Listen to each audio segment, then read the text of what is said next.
నా భర్త నా మాట వినడం లేదని చెప్పేసి అదొక యుద్ధం.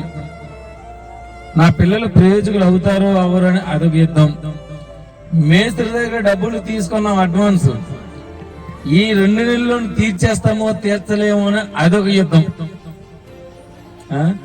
వచ్చిన డబ్బులు వచ్చినట్టుగానే మరలాను నా భర్త పట్టుకుని వెళ్ళిపోయి వైన్ షాపులో పడేస్తున్నాడు, అదొక యుద్ధం. ఎన్ని యుద్ధాలు.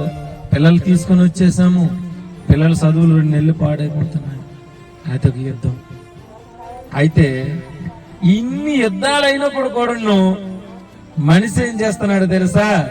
ఈ యుద్ధాల గురించి ఆలోచన రాకుండా మర్చిపోవాలని చెప్పేసి మానవుడు వెర్రిగా సమస్య వచ్చినప్పుడు ఆ సమయంలోనట దేవుడి వైపు మనం చూసినట్లయితే దేవుడు ఆ సమస్య నుంచి మనల్ని తప్పించగలడు.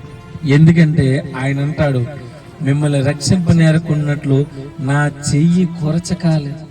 దేవుడి చెయ్యట కొరచ కాదంట, దేవుడి చెయ్యి చాలా పెద్ద చెయ్యి.